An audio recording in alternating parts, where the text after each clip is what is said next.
हाय दोस्तों, बहुत बहुत स्वागत है आप सभी लोगों को राधे जीएस इनसाइट में। और इस वीडियो में हम लोग फिजिक्स वाला का जो नोट्स है यूपी पीसीएस का जो उत्तर प्रदेश स्पेशल का, उसमें हम लोग कुछ पार्ट कर चुके थे और जहाँ से बाकी था उससे आगे हम लोग आज देखेंगे। तो उत्तर प्रदेश का जो आधुनिक इतिहास है यहाँ से बाकी था, तो यहाँ से हम आज इस वीडियो में स्टार्ट करते हैं। और इसके पहले जो पहला इसका जो पार्ट था, अगर जो वो नहीं देखे होंगे तो पहले उसको देख लीजिए, उसके बाद से ये आगे के बारे में समझ में आएगा। तो स्टार्ट करने से पहले क्या करना चाहूँगा, चैनल को सब्सक्राइब कर लीजिए ताकि जब भी अगला वीडियो डाला जाए तो उसका नोटिफिकेशन आप लोगों के पास मिल सके। तो और ज़्यादा देरी ना करते हुए शुरू करते हैं इसका। तो इसमें ये उत्तर प्रदेश स्पेशल का जो फिजिक्स वाला का नोट्स है और ये काफ़ी महत्वपूर्ण है, मतलब काफ़ी अच्छा नोट्स है, क्योंकि इसमें कोई भी अनर्गल बातें नहीं दी गई हैं और जो भी बातें दी गई हैं टू द पॉइंट और एकदम एग्जाम के व्यू से हैं, मतलब बहुत ही महत्वपूर्ण हैं। तो देखते हैं पहला फैक्ट क्या कर रहा है कि 1707 में औरंगजेब की मृत्यु के बाद उत्तराधिकारी के युद्धों के कारण मुगल साम्राज्य का विघटन शुरू हो गया। मुगलों के पतन ने उत्तर प्रदेश में कुछ स्वतंत्र राज्यों का जन्म दिया। तो यहाँ से एक फैक्ट निकलता है कि औरंगजेब की मृत्यु कब हुई थी। तो औरंगजेब की मृत्यु हुई थी 1707 में। फिर यहाँ से दो बातें और निकलती हैं कि 1761 में पानीपत की तीसरी लड़ाई, अर्थात पानीपत की तीसरी लड़ाई कब हुई थी तो 1761 में। फिर 1764 में बक्सर की लड़ाई ने उत्तर भारत में सत्तारूढ़ अधिकारियों को बदलने में महत्वपूर्ण भूमिका निभाई। फिर बक्सर की लड़ाई में हेक्टर मुनरो के नेतृत्व में ब्रिटिश ईस्ट इंडिया कंपनी ने मुगल सम्राट शाह आलम द्वितीय, अवध के नवाब सुजाउद्दौला और बंगाल के नवाब मीर कासिम की संयुक्त सेना को हराया था। यहाँ से दो प्रश्न पूछता है कि बक्सर के युद्ध में अंग्रेजों का नेतृत्व किसने किया था, तो हेक्टर मुनरो ने किया था। और इसमें अंग्रेजों के विरुद्ध कौन थे, तो मुगल सम्राट थे शाह आलम द्वितीय थे, अवध के नवाब सुजाउद्दौला और बंगाल के नवाब मीर कासिम थे। फिर उसके बाद से लड़ाई के परिणाम स्वरूप ब्रिटिश ईस्ट इंडिया कंपनी ने बंगाल, बिहार व उत्तर प्रदेश के कुछ हिस्सों पर नियंत्रण हासिल कर लिया।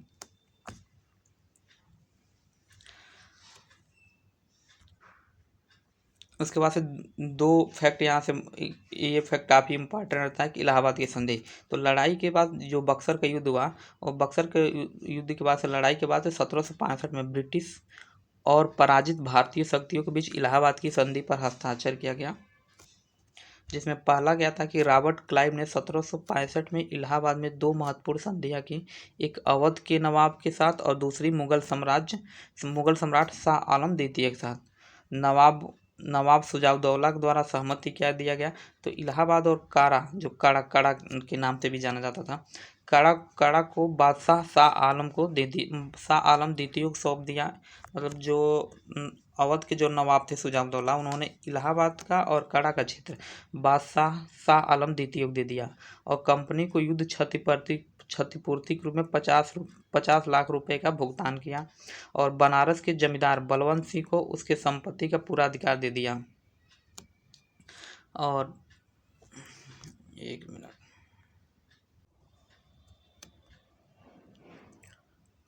और एक समझौता शाह आलम द्वितीय से किया गया और उनके द्वारा जो सहमति दिया गया वो ये था कि कंपनी के संरक्षण में इलाहाबाद में निवास करना है।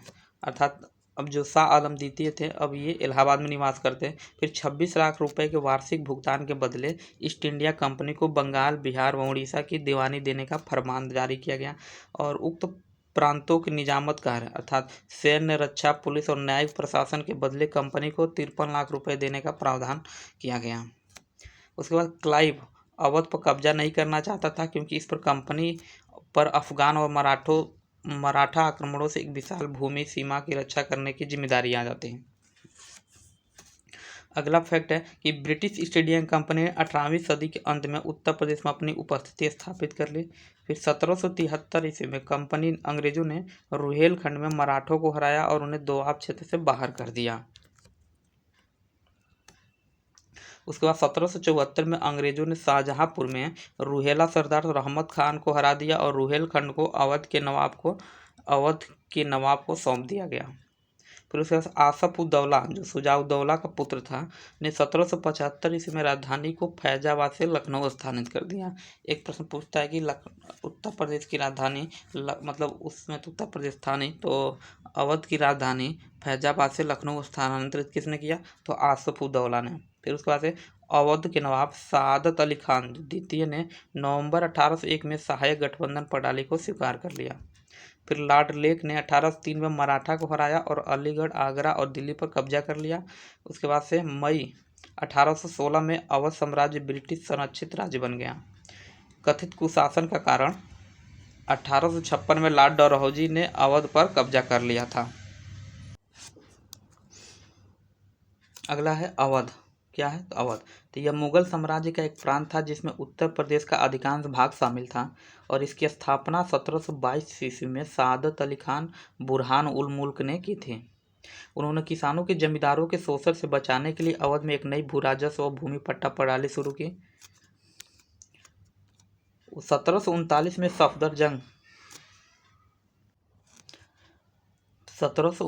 सफदरजंग जो अबुल मंसूर मिर्जा मोहम्मद मुकीम अली खान थे अवध के दूसरे नवाब बने। शुजा-उद-दौला 1754 में अवध के नवाब बने। शुजा-उद-दौला जो थे 1754 में अवध के नवाब बने। फिर उन्होंने बंगाल के मीर कासिम और मुगल सम्राट शाह आलम द्वितीय के साथ 1764 में बक्सर की लड़ाई में ब्रिटिश सेना के खिलाफ लड़ाई लड़ी। इसके अलावा उन्होंने 1773 में वारेन हेस्टिंग्स के साथ बनारस की संधि पर भी हस्ताक्षर किया था। 1775 में इनकी मृत्यु हो गई और उन्हें फैजाबाद के गुलाब बाड़ी में दफनाया गया। फिर शुजा-उद-दौला की मृत्यु के बाद आसफ उद-दौला अवध का नवाब बना। उन्होंने अपनी राजधानी फैजाबाद से लखनऊ स्थानांतरित कर दी। उन्होंने लखनऊ में बड़ा इमामबाड़ा, रूमी दरवाज़ा जिन्हें तुर्की गेट भी कहा जाता है, बनवाया। 1797 में उनकी मृत्यु हो गई और लखनऊ के बड़ा इमामबाड़ा में दफनाया गया था। फिर उसके बाद आते हैं वाजिद अली शाह जो 1847 से 56 तक थे और ये अब लखनऊ के अंतिम नवाब थे या अवध के अंतिम नवाब। अवध के 10वें और आखिरी नवाब थे। अपने शासनकाल के दौरान अवध को कुशासन के आरोप में 1856 में लॉर्ड डलहौजी द्वारा ब्रिटिश राज्य में मिला लिया गया था। अवध के क्षेत्र में उत्तर पश्चिमी प्रांत और अवध के बड़े प्रांत के रूप में विलय कर दिया गया। फिर 1902 में इसका नाम बदलकर आगरा और अवध संयुक्त प्रांत कर दिया गया। और एक प्रश्न बहुत पूछता है 1857 से संबंधित कि किसने कहाँ पर विद्रोह किया था, तो देखते हैं इससे संबंधित कुछ। गोरखपुर, बस्ती, बहराइच में नागरिक विद्रोह हुआ कब? 1781 में। वारेन हेस्टिंग्स ने मराठों और मैसूर के खिलाफ युद्ध के खर्चों को पूरा करने के लिए अवध में इजारादारी राजस्व कृषि के रूप में ब्रिटिश अधिकारियों को शामिल करके पैसा कमाने की योजना बनाई। उन्होंने मेजर अलेक्जेंडर हत्रे को नियुक्त किया। जिन्होंने एक वर्ष के लिए 22 लाख रुपए में गोरखपुर और बहराइच की इजारा को सुरक्षित किया। हत्रे की दमनकारी और अत्यधिक राजस्व मांगों ने इस क्षेत्र को आतंकित कर दिया। उसके बाद से 1781 में जमींदारों और किसानों ने असहनीय उत्पीड़न के खिलाफ विद्रोह कर दिया और ये सभी विद्रोह जो हैं 1857 के विद्रोह से पहले अवध में जो छोटा मोटा जो विद्रोह हुए थे उनके बारे में है। फिर अवध में आता है अवध में नागरिक विद्रोह 1799 ईस्वी में। तो सितंबर 1797 में वजीर अली खां अंग्रेजों की मदद से गद्दी पर बैठे, लेकिन जब अंग्रेजों के साथ उन्होंने रिश्ते खराब हो गए तो उनकी जगह उनके चाचा सादत अली खान द्वितीय ने ले लिया। फिर वजीर अली खान ने ब्रिटिश निवासी जॉर्ज फ्रेडरिक चेरी की हत्या कर दी और वजीर अली के रक्षकों ने 2 अन्य यूरोपीय लोगों की हत्या कर दी। यहाँ तक कि बनारस के मजिस्ट्रेट पर भी हमला किया गया। पूरी घटना बनारस के नरसंहार के नाम से प्रसिद्ध हुआ और इसी में वजीर अली ने कई हजार लोगों की एक सेना इकट्ठी की जिसे जनरल एस्किर ने हरा दिया। वजीर अली को इस शर्त पर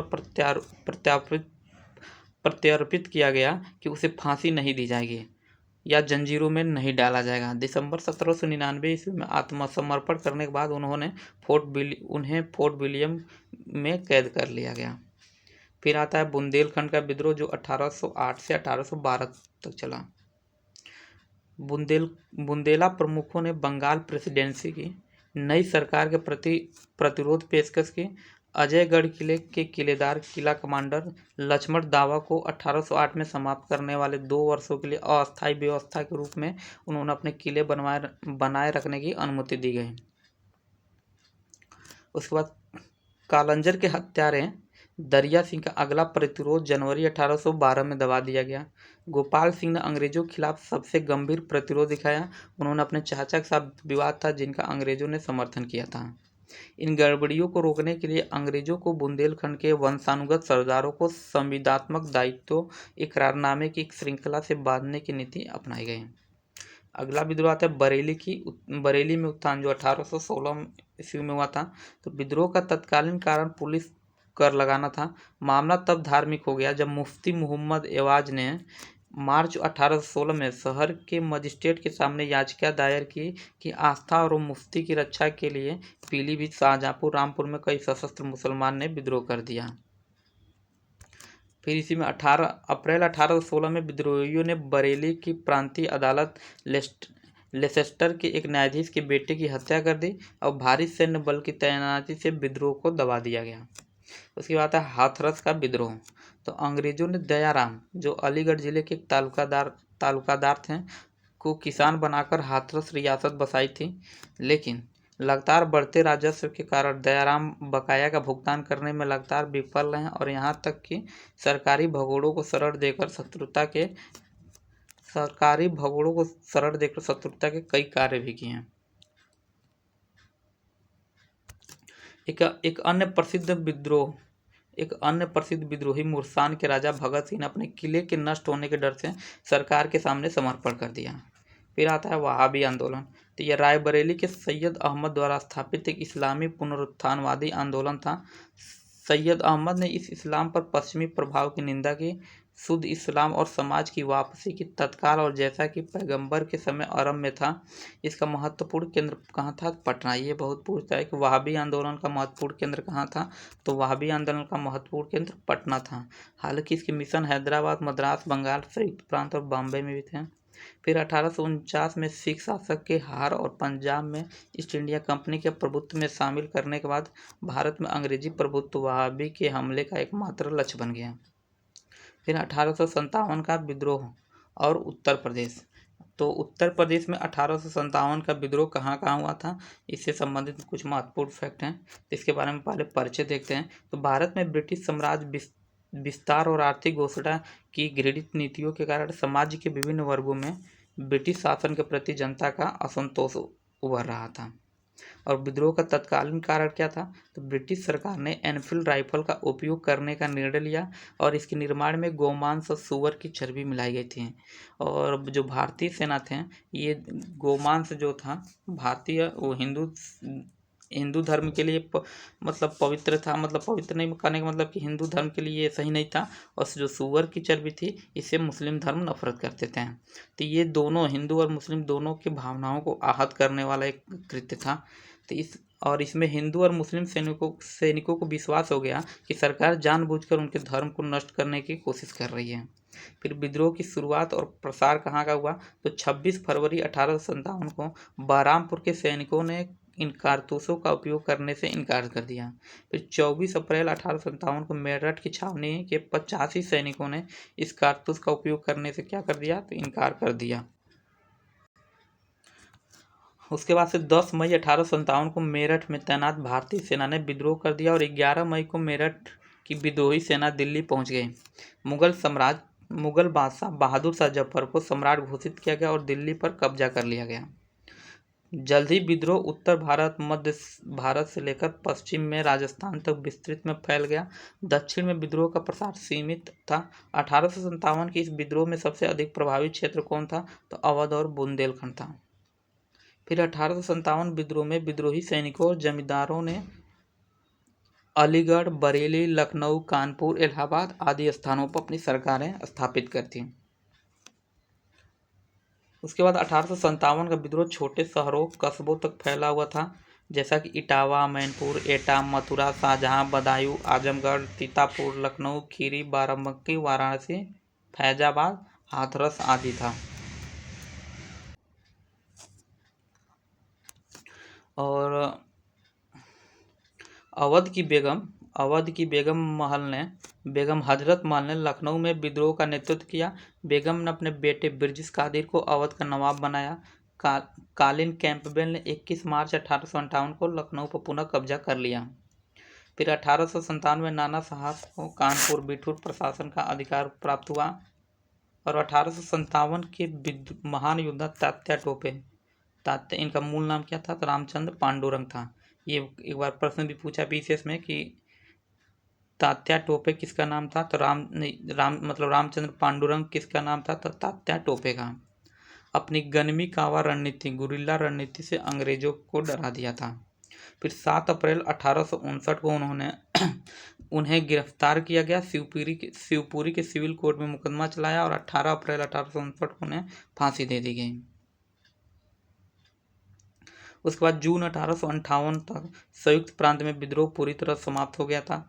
फिर 1 नवंबर 1858 को लॉर्ड कैनिंग ने इलाहाबाद में महारानी विक्टोरिया घोषणा की, जिसमें ईस्ट इंडिया कंपनी के ब्रिटिश ताज को शासन का हस्तांतरण शामिल था। ब्रिटिश ताज को शासन का हस्तांतरण शामिल था। फिर उसके बाद से 1858 में दिल्ली डिवीजन को राज्य के उत्तर पश्चिमी हिस्से से अलग कर दिया गया और राज्य की राजधानी आगरा से कहाँ कर दी गई? इलाहाबाद स्थानांतरित कर दी गई। उसके बाद 1858 में उत्तर प्रदेश को 2 भागों में विभाजित किया गया। उत्तरी पश्चिमी प्रांत, जिन्हें आगरा और अवध के नाम से जाना जाता था, इन प्रांतों के शासकों को मुख्यतः आयुक्त और लेफ्टिनेंट गवर्नर कहा जाता था। अब विद्रोह के नेता को मतलब कौन नेता कहाँ से विद्रोह किए थे? तो विद्रोह का स्थान पहले देखेंगे तो दिल्ली से कौन थे? तो बहादुर शाह जफर थे। हालांकि ये एक केवल औपचारिक थे, असली सैन्यकार बख्त खान देख रहे थे। उसके बाद आता है कौन? कानपुर से कौन था? नाना साहब थे। लखनऊ से कौन था? तो बेगम हजरत महल और ब्रिटिश कादिर थे। झांसी से तो लक्ष्मीबाई, यहाँ पर वह महिला पड़ी थी जिन्हें विद्रोह के बीच एकमात्र पुरुष था। ये किसने कहा था? ह्यू रोजे ने। किसने कहा था? तो ये इस बात को ह्यू रोजे ने कहा था। उसके बाद आरा बिहार, तो आरा बिहार से कुंवर जगदीश सिंह थे। इलाहाबाद से कौन थे? तो लियाकत अली थे। बरेली से खान बहादुर। उड़ीसा से सुरेंद्र शाही, उदयंता शाही। और 1857 के विद्रोह की विफलता के क्या कारण थे? तो इसमें विफलता कुछ मुख्य कारण थे। पहला यह था कि विद्रोह का सीमित विस्तार था, अर्थात विद्रोह पूरे भारत में एक साथ नहीं फैला और जहाँ भी फैला वो एक तरह से केवल ज़्यादातर शहरी लोगों को ही प्रभावित किया। उसके बाद अंग्रेजों की मजबूत सेना और तोपखाने, पता ही होगा कि अंग्रेजों के पास उस समय काफ़ी नौसेना और आधुनिक आधुनिक बंदूकें थीं, तो वो सेना के लिहाज में तो मजबूत थे ही। उसके बाद से विद्रोहियों के सक्षम नेतृत्व एवं योजना का अभाव, अर्थात जो विद्रोही थे उनके समय कोई मतलब योजना नहीं थी कि क्या करना है, कैसे क्या करना है, बस लड़ना है तो लड़ना ही, यही था बस। उसके बाद समाज के वर्गों से जन समर्थन का अभाव, अर्थात समाज के सभी लोगों ने इसका समर्थन नहीं दिया। फिर देसी राजाओं एवं सामंतों का असहयोग, फिर देसी राजाओं ने भी कोई सहयोग नहीं किया। उसके बाद 1857 के विद्रोह के बाद उत्तर प्रदेश में राष्ट्रवाद का विकास हुआ। उत्तर प्रदेश में राष्ट्रवाद का विकास हुआ। इसमें बहुत से चैरिटेबल ट्रस्ट आए, बहुत से लोग आए, लिबरल लोग आए। तो इसमें सबसे पहले देखते हैं राधा स्वामी आंदोलन, जो 1861 में शिवदयाल सिंह द्वारा किया गया था। आंदोलन का लक्ष्य सच्चा और पूर्ण मोक्ष था, जिसे केवल सूरत शब्द योग ध्वनि प्रवाह के आत्मा का ज्ञान मिलन का आभास कराने के प्राप्त किया जा सकता था। उसके बाद आते हैं सर सैयद अहमद खान अलीगढ़ आंदोलन। इसका उद्देश्य भारतीय मुसलमानों के बीच इस्लाम के प्रति उनकी निष्ठा को कमजोर किए बिना आधुनिक शिक्षा आधुनिक शिक्षा प्रदान करना और मुसलमानों के बीच पर्दा प्रथा, विवाह, बहुविवाह, विधवा पुनर्विवाह, महिलाओं की शिक्षा, गुलामी, तलाक आदि से संबंधित सामाजिक सुधार करना था। एक नाम काफ़ी चर्चित मिलता है, देवबंद आंदोलन या दारुल उलूम। तो मुस्लिम उलेमाओं के बीच रूढ़िवादी वर्ग द्वारा एक पुनरुत्थानवादी आंदोलन के रूप में मुसलमानों के बीच कुरान और हदीस का शुद्ध शिक्षाओं का प्रसार करने के लिए और विदेशी शासकों के खिलाफ जिहाद की भावना को जीवित रखने के दोहरे उद्देश्य के साथ आयोजित किया गया। इसकी शुरुआत 1866 में मोहम्मद कासिम ने और रशीद अहमद गंगोही द्वारा मुस्लिम समुदायों के धार्मिक नेताओं को प्रशिक्षित करने के लिए सहारनपुर जिले में दारुल उलूम देवबंद में गई थी। उसके बाद सेंट्रल हिंदू स्कूल, तो 1898 में एनी बेसेंट द्वारा बनारस में स्थापित किया गया। बाद में 1916 में इसे मदन मोहन मालवीय द्वारा बनारस हिंदू विश्वविद्यालय के रूप में विकसित किया गया।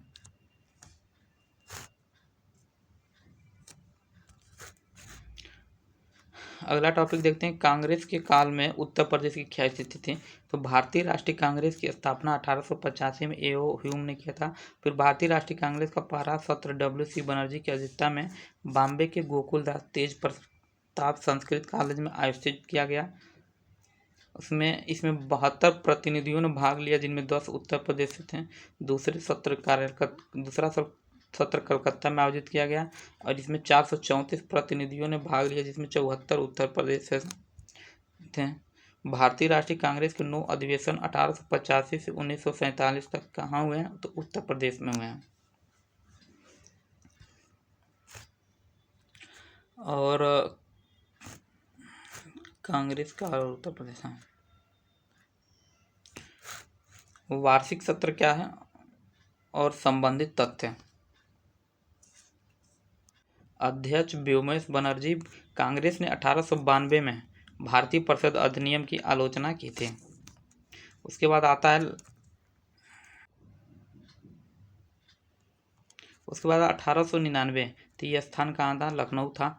फिर अध्यक्ष कौन थे, तो रमेश चंद्र दत्त हैं। 1905 में स्थान कहाँ था, तो वाराणसी था। और गोपाल कृष्ण गोखले उदारवादी और उग्रवादी के बीच विभाजन के थे। 1910 में इलाहाबाद में हुआ, जिसके अध्यक्ष कौन थे, तो विलियम वेडरबर्न थे। कौन थे, विलियम वेडरबर्न।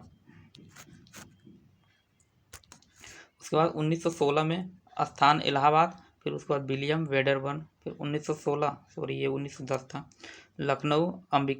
अध्यक्ष अंबिका चरण मजूमदार। कांग्रेस के मित्र नरमपंथियों और उग्रवादियों को एकीकरण हुआ, लेकिन साथ ही कांग्रेस और अखिल भारतीय मुस्लिम लोगों के बीच मतभेद भी खत्म हो गए। लीग ने उस समय अपना सत्र भी उस शहर लखनऊ में आयोजित किया था। फिर 1985, तो ये स्थान कानपुर का था और इस समय अध्यक्ष सरोजिनी नायडू थी। एनी बेसेंट के बाद सरोजिनी नायडू कांग्रेस की अध्यक्षता करने वाली दूसरी महिला, प्रथम भारतीय महिला बनी। स्थान कहाँ था, तो लखनऊ था। और अध्यक्ष कौन थे इसके, तो पंडित जवाहरलाल नेहरू। फिर 1936, तो 1936 में, और ये 1936 ही बताए हैं इसके पहले, जो कि स्थान इसका लखनऊ था और अध्यक्ष थे पंडित जवाहरलाल नेहरू। स्थान कहाँ था, मेरठ का। तो अध्यक्ष कौन थे इस समय, तो जे.बी. कृपलानी। कौन था, जे.बी. कृपलानी। लखनऊ समझौता दिसंबर 1916 में लखनऊ में आयोजित दोनों दलों के संयुक्त सत्र में भारतीय राष्ट्रीय कांग्रेस और मुस्लिम लीगों के बीच हुआ।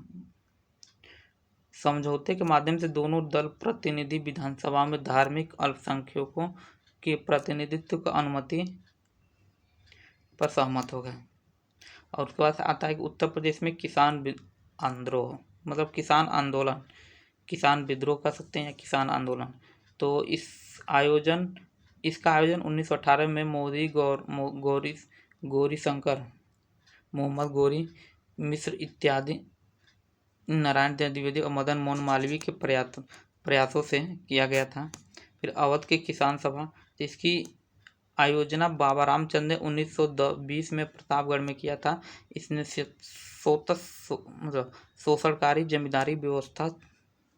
शोषणकारी जमींदारी व्यवस्था की चुनौती दी है। फिर आता है एका आंदोलन।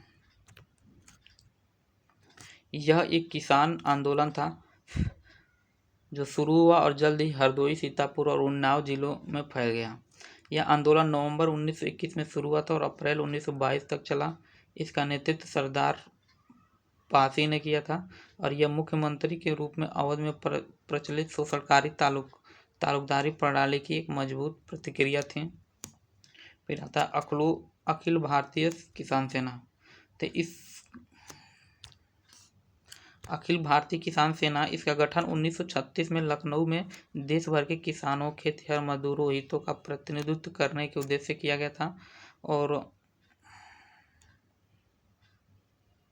और ये अखिल भारतीय किसान सभा के संबंधित बारे में है और इसकी अध्यक्षता स्वामी सहजानंद सरस्वती ने की और सचिव NG रंगा ने। इस सभा में लखनऊ के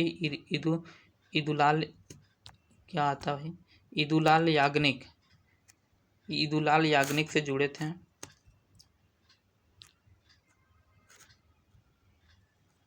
उसके बाद क्या है, उत्तर प्रदेश की महत्वपूर्ण घटना है। तो खिलाफत आंदोलन। तो 20 अगस्त 1920 को महात्मा गांधी के नेतृत्व में खिलाफत समिति की बैठक इलाहाबाद में हुई। बैठक के दौरान खिलाफत आंदोलन का प्रस्ताव पारित किया गया। महात्मा गांधी के अनुसार यह हिंदुओं और मुसलमानों को एकजुट करने का एक अवसर था जो 100 वर्षों में उत्पन्न नहीं हो सका। असहयोग आंदोलन।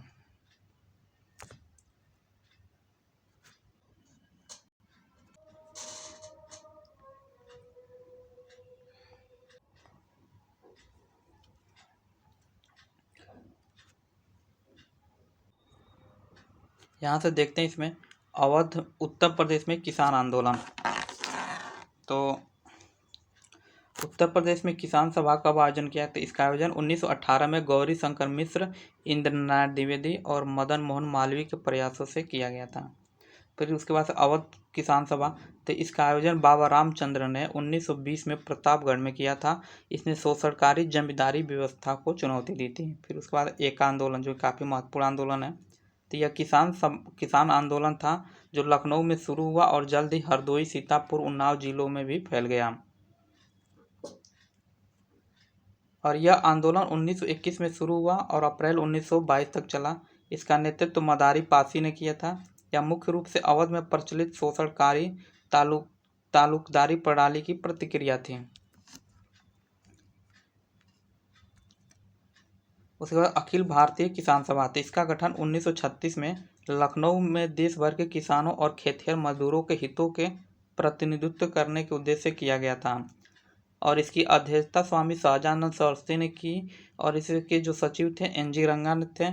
और इस सभा से लखनऊ के इंदुलाल याग्निक भी जुड़े थे। यहाँ से 2-3 प्रश्न पूछता है कि 1936 में लखनऊ में देश भर के मतलब 1900 जो अखिल भारतीय किसान सभा गठन किया गया था, इसके अध्यक्ष कौन थे? स्वामी सहजानंद सरस्वती थे। और कब ये गठन किया गया था? तो 1936 में किया गया था। उसके बाद उत्तर प्रदेश की महत्वपूर्ण घटनाएं, जिसमें पहली घटना को क्या देखेंगे तो खिलाफत आंदोलन, जो 20 जून 1920 को महात्मा गांधी के नेतृत्व में खिलाफत समिति की बैठक इलाहाबाद में हुई थी। बैठक के दौरान खिलाफत आंदोलन का प्रस्ताव पारित किया गया और महात्मा गांधी के अनुसार यह हिंदुओं और मुसलमानों को एकजुट करने का एक अवसर था जो 100 वर्षों में उत्पन्न नहीं हुआ था। उसके बाद असहयोग आंदोलन, जो कि चौरी चौरा की घटना 4 फरवरी 1922 को उत्तर प्रदेश के चौरी चौरा में हुई थी। यह एक महत्वपूर्ण मोड़ थी क्योंकि असहयोग आंदोलन जो दमनकारी ब्रिटिश नीतियों के खिलाफ शांतिपूर्ण प्रदर्शन के रूप में शुरू हुआ था। जब प्रदर्शनकारियों का एक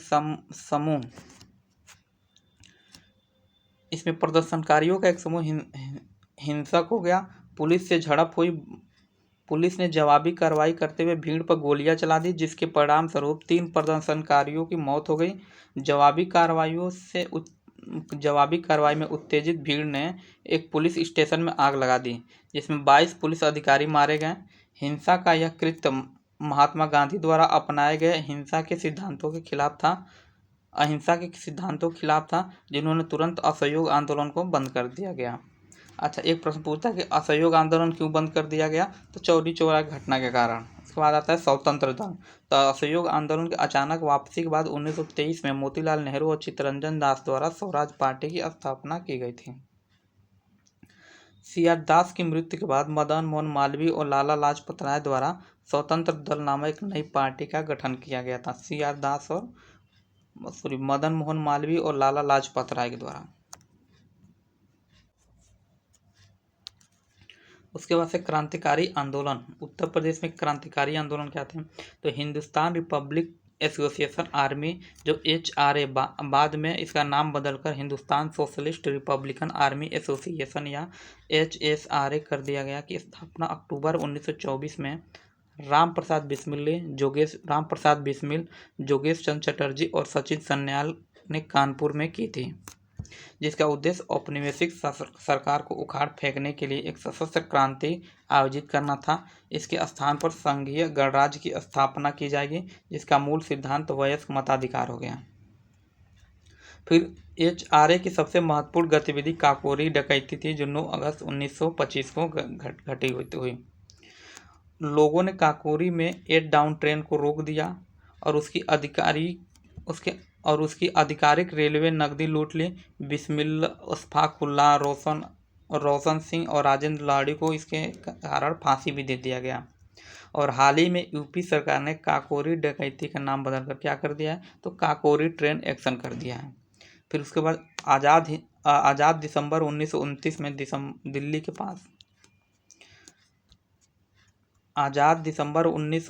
दिल्ली के पास वायसराय इरविन के ट्रेन को उखाड़ने के प्रयास में शामिल थे। फिर 1930 के दौरान पंजाब और संयुक्त प्रांत के शहरों में कई हिंसक कार्रवाई हुई। फरवरी 1931 में इलाहाबाद के अल्फ्रेड पार्क में पुलिस मुठभेड़ में आज़ाद की मृत्यु हो गई। उसके बाद आता है क्या? तो मेरठ षड्यंत्र कांड, जो कि 1929 में घटित हुई। तो मार्च 1929 में सरकार ने 21 श्रमिक नेताओं को गिरफ्तार कर लिया और 3.5 साल की सुनवाई और परिणाम स्वरूप Muzaffar Ahmad, S.A. Dange, Joglekar, Philip Spratt, Ben Bradley, Shaukat Usmani और अन्य को दोषी ठहराया। उसके बाद सविनय अवज्ञा आंदोलन। 6 अप्रैल 1930 को ऐतिहासिक दांडी मार्च के बाद पूर्ण स्वतंत्रता प्राप्त करने के उद्देश्य से महात्मा गांधी द्वारा शुरू किया गया था। उत्तर प्रदेश में एक गैर राजस्व अभियान चलाया गया, जिसमें जमींदारों से सरकार को राजस्व देने से इनकार का आह्वान किया गया। फिर अक्टूबर 1930 में गतिविधि में तेजी आई, विशेषकर आगरा और बरेली में। फिर 1930 में जवाहरलाल नेहरू ने JP नारायण और लाल बहादुर शास्त्री के साथ मिलकर इलाहाबाद में कर इनकार आंदोलन शुरू किया। फिर उसके बाद सविनय अवज्ञा आंदोलन के दौरान जवाहरलाल नेहरू, गोविंद बल्लभ पंत, पुरुषोत्तम दास टंडन और आचार्य नरेंद्र देव जैसे प्रमुख नेताओं ने उत्तर प्रदेश में आंदोलन को संगठित करने और नेतृत्व करने में महत्वपूर्ण भूमिका निभाई। अगला भारत छोड़ो आंदोलन। तो 8 अगस्त 1942 को भारत छोड़ो आंदोलन का प्रस्ताव पारित किया गया।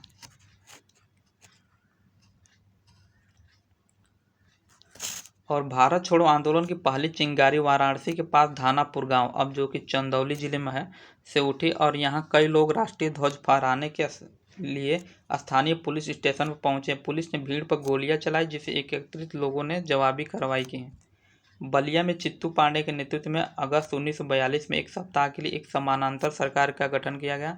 चित्तू पांडे ने कलेक्टर को सत्ता सौंपने और सभी गिरफ्तारी कांग्रेस नेताओं को रिहा करने के राजी किया। समानांतर सरकार लंबे समय तक नहीं चली। उसके बाद ब्रिटिश शासन काल के दौरान यूपी में कुछ शिक्षा प्रणाली कब क्या हुआ था? तो इलाहाबाद विश्वविद्यालय की स्थापना कब हुई थी? तो 1887 में हुई थी। फिर बनारस हिंदू विश्वविद्यालय की स्थापना 1916 में, जो मदन मोहन मालवीय थे उनके नेतृत्व में हुआ था। फिर लखनऊ विश्वविद्यालय, जो 1921 में स्थापित हुई थी। उसके बाद उत्तर प्रदेश की ऐतिहासिक शख्सियतें कौन कौन थे? मतलब उत्तर प्रदेश के महत्वपूर्ण व्यक्ति। और यूपी से कोई भी एग्जाम हुआ तो एक प्रश्न यूपी के जो रिलेटेड व्यक्ति हैं उनसे संबंधित एक प्रश्न जरूर होता है। तो इसमें देखते हैं निजामुद्दीन औलिया। तो ये 1236 में बदायूं में जन्मे और सूफीवाद के चिश्ती आदेश से संबंधित हैं। वह बाबा फरीद सूफी संत फखरुद्दीन गजशंकर के शिष्य थे। उसके बाद आते हैं कौन? तो अमीर खुसरो। तो इनका वास्तविक नाम अबुल हसन यामीन उद दीन खुसरो था और उनका जन्म 1253 में पटियाली कासगंज में हुआ था। वह निजामुद्दीन औलिया के शिष्य थे और उन्होंने दिल्ली के 8 सुल्तानों का शासन देखा था। लोकप्रिय रूप से उन्हें तोती हिंद, कव्वाली का जनक, उर्दू का साहित्य जनक और खड़ी बोली का जनक कहा जाता है। उन्होंने ख्याल गायकी का भी विकास किया। और इनकी महत्वपूर्ण रचनाएं क्या थी? तो नूह सिफिर, खजयान उल फुतूह और तुगलकनामा। क्या क्या था? तो तुगलकनामा, खजयान उल फुतूह और नूह सिफिर।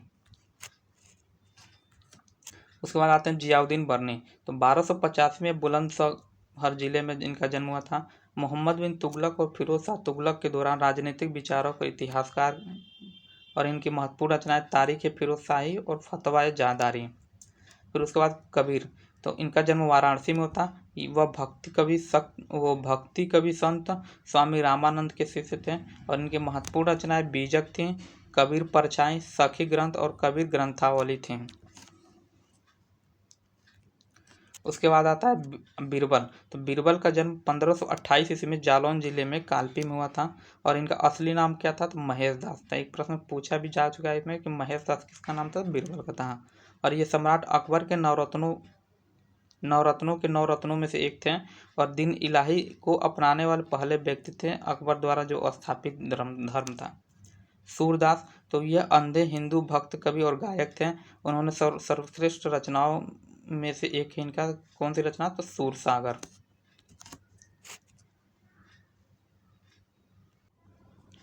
उसके बाद कौन आते हैं? तो शेख फैजी। तो इनका जन्म 1547 ईस्वी में आगरा में हुआ था। और यह अबुल फजल के बड़े भाई और अकबर के दरबार के नवरत्नों में से एक थे। अबुल फजल। तो जन्म 1551 में आगरा में हुआ था।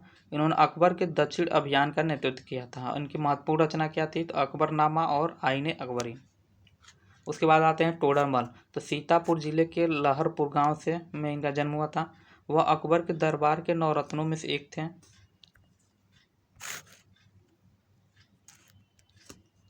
वह अकबर के वित्त मंत्री थे जिन्होंने भूमि राजस्व प्रणाली और दहसाला प्रणाली विकसित की थी। उसके बाद तुलसीदास। तो इनका जन्म उत्तर प्रदेश के कासगंज में हुआ था। वह हिंदू वैष्णव संत कवि और दार्शनिक थे जो भगवान राम के प्रति अपनी भक्ति के लिए जाने जाते थे। महाकाव्य रामचरितमानस इनकी रचयिता मतलब महाकवि और रामचरितमानस के रचयिता ये तुलसीदास ही थे। और इनकी अन्य रचनाएं देखी तो दोहावली, साहित्य रत्न, गीतावली, विनय पत्रिका और कृष्णावली था। उसके बाद से उत्तर प्रदेश के प्रमुख स्वतंत्रता सेनानी, जिसमें सबसे पहले नाम आता है क्या? तो लक्ष्मीबाई का, रानी लक्ष्मीबाई। और इनका जन्म 19 नवंबर 1828 को कहाँ हुआ था? तो काशी में हुआ था। और ये एक महाराष्ट्रियन परिवार में हुआ था। इनके बचपन का नाम मणिकर्णिका था और इनके बचपन का नाम छबीला भी था, छबीली भी था। और 1842 में इनका विवाह झांसी के महाराजा राजा गंगाधर राव से हुआ और उन्होंने लक्ष्मीबाई का नाम दिया। रानी लक्ष्मीबाई को जीवित पकड़ने के लिए अंग्रेजों द्वारा सर ह्यूरोज को नियुक्त किया गया। 18 जून 1857 को ग्वालियर में एक लड़ाई के दौरान लक्ष्मीबाई की मृत्यु हो गई, जहां उन्होंने ब्रिटिश सेना के खिलाफ बहादुरी से लड़ाई लड़ी। उसके बाद मंगल पांडे। तो उत्तर प्रदेश के बलिया जो 19 जुलाई 1827 के जन्म हुआ था कि निवासी Mangal Pandey British East India Company की सेना में एक सैनिक थे। बहरामपुर में अपनी हमवतन लोगों के उदाहरण से प्रभावित होकर मंगल पांडे ने चर्बी वाले कारतूसों का उपयोग करने से इनकार कर दिया। उन्होंने 29 मार्च 1857 को कलकत्ता के पास बैरकपुर में खुले विद्रोह में भाग लिया और वो अपने साथियों को इसमें शामिल कर लिया। फिर 6 अप्रैल को उनका कोर्ट मार्शल कर दिया गया और फिर 8 अप्रैल 1857 को बैरकपुर में फांसी दे दी गई। उसके बाद कौन है? बख्त खां। तो इनका जन्म 1797 में उत्तर प्रदेश जो कि वर्तमान में रुहेलखंड में पड़ता है कि बिजनौर जिले में हुआ था। बाद में वह ईस्ट इंडिया कंपनी की सेना में सूबेदार बन गए, जिन्हें मुख्य देशी कमांडिंग ऑफिसर कहा जाता था। विद्रोही बनने से पहले सूबेदार बख्त खान ब्रिटिश अधिकारियों के बीच प्रसिद्ध थे। उन्होंने प्रथम स्वतंत्रता संग्राम में दिल्ली का नेतृत्व प्रदान किया। विद्रोह के दौरान अंग्रेजों द्वारा उन्हें घायल कर दिया गया। फिर 1859 में नेपाल की तरफ मैदानी में उन्होंने अंतिम सांस ली, मतलब नेपाल के तराई क्षेत्रों में इन्होंने अंतिम सांस ली। फिर बेगम हजरत महल। तो बेगम हजरत महल प्रथम स्वतंत्रता संग्राम के दौरान सबसे प्रभावशाली महिला नेताओं में से एक थीं, जिन्होंने उत्तर प्रदेश लखनऊ में संचालन किया। फिर मार्च 1858 में अंग्रेजों द्वारा लखनऊ पर पुनः कब्जा करने के बाद इन्होंने क्रांतिकारी आंदोलन का नेतृत्व नेताओं के साथ नेपाल की ओर भागने के लिए मजबूर होना पड़ा।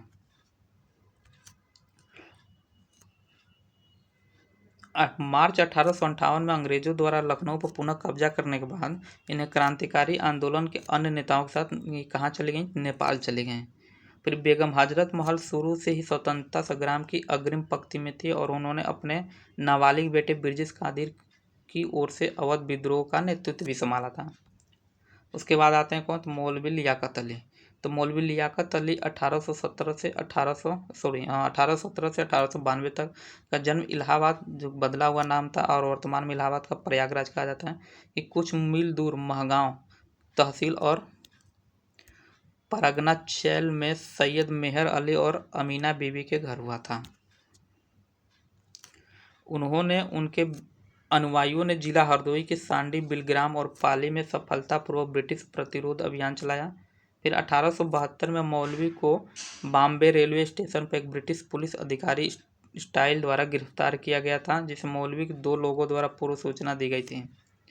फिर 24 जुलाई 1872 के फैसले में उन्हें अंडमान के दंडात्मक बस्ती में जीवन भर के लिए परिवहन की सजा सुनाई गई। आगे आते हैं राम कदम सिंह। कौन, तो राव कदम सिंह। वह गुर्जरों के एक छोटे समूह के नेता थे, जिन्हें 1857 के भारतीय विद्रोह के दौरान ब्रिटिश ईस्ट इंडिया कंपनी के खिलाफ लड़ाई लड़ी थी। वह मेरठ जिले के परीक्षितगढ़ और मवाना राज्य के रूप में लोकप्रिय भी हैं। उसके बाद राम प्रसाद बिस्मिल। राम प्रसाद बिस्मिल भारतीय क्रांतिकारी और स्वतंत्रता सेनानी थे, जिनका जन्म 11 जून 1897 को उत्तर प्रदेश के शाहजहांपुर में हुआ था। वह हिंदुस्तान रिपब्लिक एसोसिएशन HRA के नेताओं में से एक थे, जिन्होंने 1925 में काकोरी ट्रेन डकैती में शामिल होने के लिए जाना जाता है। फिर 19 दिसंबर 1927 को उन्हें गोरखपुर जेल में फांसी दे दी गई। उसके बाद चंद्रशेखर आज़ाद। तो इनका जन्म मध्य प्रदेश के भाभरा में हुआ था, लेकिन उन्होंने अपना अधिकांश समय उत्तर प्रदेश में बिताया था।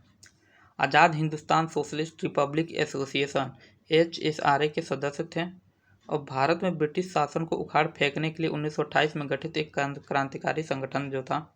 फिर 1925 में काकोरी ट्रेन डकैती में शामिल थे, जो ब्रिटिश औपनिवेशिक शासन के लिए एक बड़ा झटका था। अंततः 27 फरवरी 1931 को इलाहाबाद के अल्फ्रेड पार्क में पुलिस ने घेर लिया और पुलिस से घिर जाने के कारण इन्होंने अपने आप को स्वयं से गोली मार ली।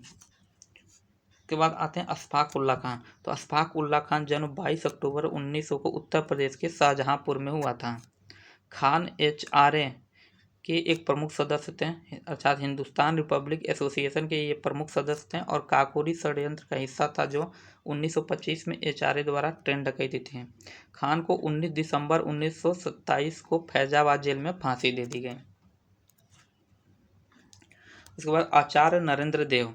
तो आचार्य नरेंद्र देव 1889 से 1956 तक का जन्म 30 अक्टूबर 1889 को वर्तमान उत्तर प्रदेश के सीतापुर में हुआ था।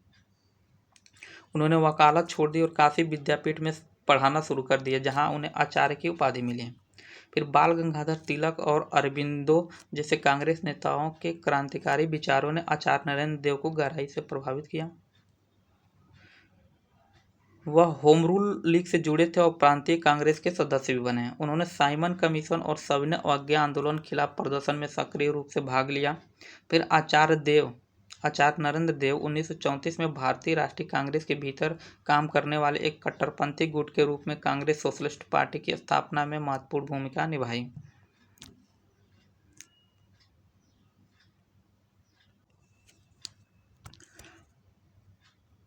उसके बाद आते हैं हसरत मोहानी। तो मौलाना हसरत मोहानी का जन्म 1 जनवरी 1875 को उत्तर प्रदेश के उन्नाव जिले के कस्बा मोहन में हुआ था।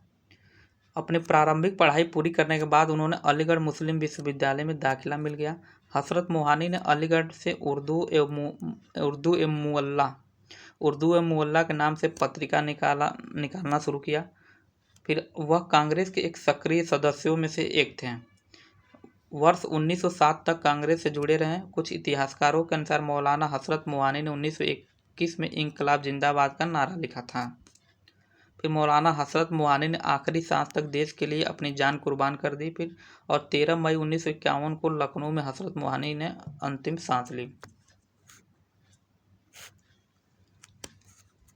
अगला है चित्तू पांडे। तो उत्तर प्रदेश के बलिया जिले के एक गांव में रत्तूचक में जन्मे चित्तू पांडे 10 मई 1895 और मृत्यु का हुआ 6 दिसंबर 1946 को लोकप्रिय रूप से शेर बलिया का शेर कहा जाता था।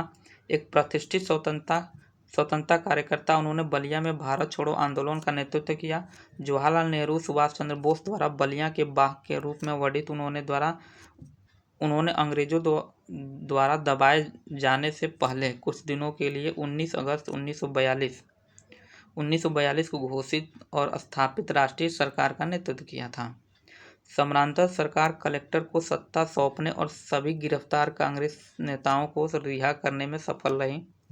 यह सरकार ज़्यादा दिनों तक नहीं चली। 22-23 अगस्त की मध्यरात्रि के दौरान ब्रिटिश सैन्य बलों ने बलिया में प्रवेश किया और लोकप्रिय सरकार को उखाड़ फेंका। उसके बाद राजा महेंद्र प्रताप। तो इनका जन्म 1 दिसंबर 1886 को उत्तर प्रदेश के हाथरस जिले के मुरसाना राज्य के राजसी जाट परिवार में हुआ था। वो भारत की पहली अंतरिम सरकार के अध्यक्ष थे।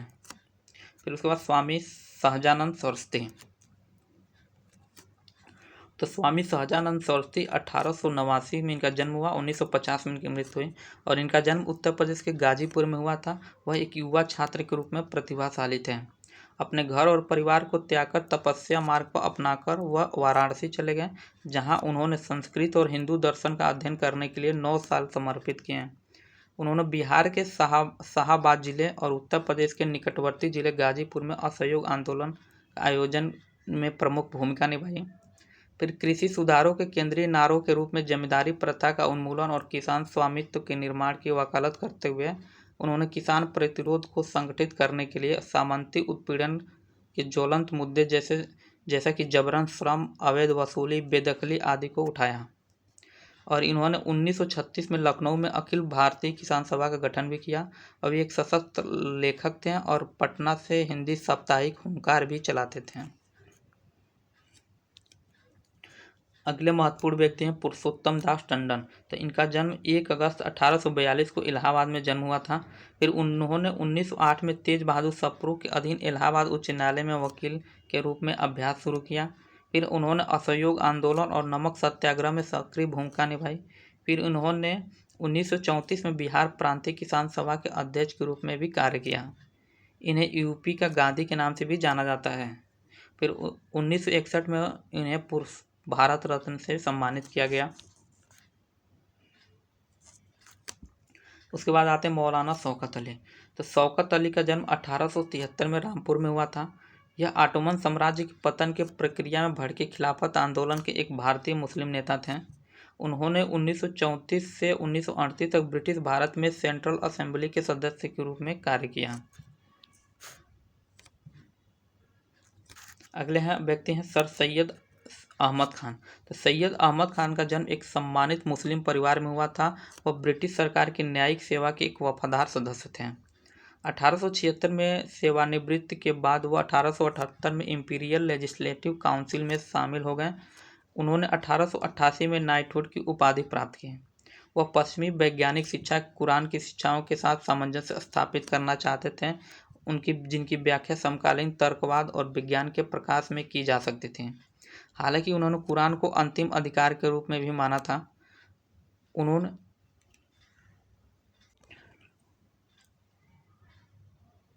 उन्होंने मुस्लिम विश्वविद्यालय में शुरू किया। फिर उन्होंने बेहतर शिक्षा के माध्यम से और पर्दा और बहुविवाह का विरोध करके, आसान तलाक का वकालत करके और पीरी मुरीद की व्यवस्था की निंदा करके महिलाओं को स्थिति में सुधार करने का प्रयास किया। इन्होंने हिंदू मुस्लिम हितों के बुनियादी समानता का भी प्रचार किया।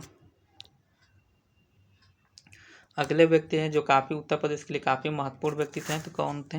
ये गोविंद बल्लभ पंत। तो गोविंद बल्लभ पंत का जन्म 10 सितंबर 1887 को अल्मोड़ा के निकट खूंट गांव में करहड़े ब्राह्मण परिवार में हुआ था। पंत ने इलाहाबाद विश्वविद्यालय में पढ़ाई की और बाद में काशीपुर से में वकील के रूप में काम किया। फिर 1921 में उन्होंने राजनीति में प्रवेश किया और आगरा और अवध को संयुक्त प्रांत की विधानसभा के लिए चुने गए। एक सक्षम वकील के रूप में जाने जाने वाले पंत को 1920 के दशक के मध्य में राम प्रसाद बिस्मिल, अशफाक उल्लाह खां और काकोरी मामले में शामिल अन्य क्रांतिकारियों का प्रतिनिधित्व करने के लिए कांग्रेस पार्टी द्वारा नियुक्त किया गया था। 1940 में सत्याग्रह आंदोलन मदद करने के लिए पंत को गिरफ्तार कर लिया गया था और जेल में डाल दिया गया। फिर 1942 में भारत छोड़ो प्रस्ताव पर हस्ताक्षर करने के कारण उन्हें फिर से गिरफ्तार कर लिया गया और उस पद पर उनकी उपलब्धियों में जमींदारी प्रथा का उन्मूलन था। इसके अलावा उन्होंने हिंदू कोड बिल पारित किया, हिंदू पुरुषों के लिए एक विवाह को अनिवार्य बना दिया और हिंदू महिलाओं को तलाक, पैतृक संपत्ति में विरासत का अधिकार दिया। फिर उन्होंने 1955 से 1961 तक केंद्रीय गृह मंत्री के रूप में भी कार्य किया और गृह मंत्री के रूप में उनकी मुख्य उपलब्धि राज्यों के वो भाषाई आधार पर पुनर्गठित करना था। वह हिंदी को केंद्र सरकार और कुछ राज्यों की आधिकारिक भाषा के रूप में स्थापित करने के लिए जिम्मेदार भी थे। इसी दौरान 26 जनवरी 1957 को पंत को भारत रत्न से भी सम्मानित किया गया। अगले महत्वपूर्ण व्यक्ति हैं राम मनोहर लोहिया। तो राम मनोहर लोहिया का जन्म 23 मार्च 1910 को अकबरपुर में हुआ था, जो वर्तमान में भारत के उत्तर प्रदेश के हिस्सा है। फिर 1932 में भारत लौटकर गांधी जी के सत्याग्रह या सविनय अवज्ञा के आह्वान के जवाब में लोहिया स्वतंत्रता आंदोलन में कूद पड़े। नासिक रोड जेल में उनको कैद कर लिया गया। फिर कांग्रेस के भीतर उन्होंने कांग्रेस सोशलिस्ट पार्टी नामक युवा विंग का गठन किया। अगले व्यक्ति हैं जवाहरलाल नेहरू। 14 नवंबर 1889 को इलाहाबाद में जन्मे पंडित जवाहरलाल नेहरू एक स्वतंत्र भारत के पहले प्रधानमंत्री थे। वो भारतीय स्वतंत्रता आंदोलन के अग्रदूतों में से एक थे। एक प्रधानमंत्री के रूप में उन्होंने 1964 में अपनी मृत्यु तक 17 वर्षों तक सेवा किया। इनके जन्मदिन 14 नवंबर को हर साल बाल दिवस के रूप में मनाया जाता है और 1955 में इन्हें भारत रत्न मिला। पंडित मदन मोहन मालवीय 25 दिसंबर 1861 को इलाहाबाद में जन्म हुआ इनका और वे 1902 में संयुक्त प्रांत की विधान परिषद के लिए चुने गए। फिर 1916 में वाराणसी में बनारस हिंदू विश्वविद्यालय की स्थापना की और महात्मा गांधी ने इन्हें महामना की उपाधि दी थी। उन्होंने 2015 में मरणोपरांत भारत रत्न से सम्मानित किया गया। फिर गणेश शंकर विद्यार्थी तो 1890 में उत्तर प्रदेश के वर्तमान प्रयागराज जिले में इलाहाबाद में जन्मे और वे असहयोग आंदोलन के एक जाना माना चेहरा थे। वो पेशे से पत्रकार थे। हिंदी भाषा के समाचार पत्र प्रताप के संस्थापक भी थे। अगले महत्वपूर्ण व्यक्ति हैं लाल बहादुर शास्त्री। तो लाल बहादुर शास्त्री भारत के दूसरे प्रधानमंत्री थे जिन्होंने 1964 से 1966 तक सेवा की। उनका जन्म 2 अक्टूबर 1904 को मुगलसराय उत्तर प्रदेश में हुआ। शास्त्री ने 1920 के दशक में भारतीय राष्ट्रीय कांग्रेस में शामिल होकर भारतीय स्वतंत्रता आंदोलन में सक्रिय रूप से भाग लिया। फिर उन्होंने नेहरू सरकार में रेल और परिवहन मंत्री के रूप में भी कार्य किया। शास्त्री को उनके नारे जय जवान जय किसान, सैनिकों की जय, किसान की जय के लिए जाना जाता है। उन्होंने 1965 के भारत पाकिस्तान युद्ध के दौरान भारतीय लोगों के प्रेरित करने और आत्मनिर्भरता के महत्व पर जोर देने के लिए गढ़ा था।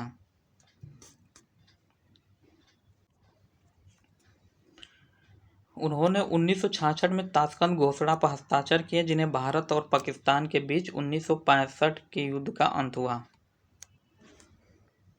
फिर शास्त्री की मृत्यु 1 जनवरी 1966 को ताशकंद उज्बेकिस्तान में ताशकंद में हुआ और ताशकंद घोषणा पर हस्ताक्षर करने के बाद हुई।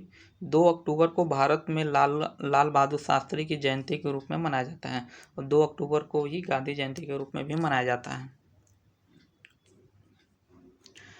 अगला टॉपिक है उत्तर प्रदेश के कला एवं संस्कृति से संबंधित।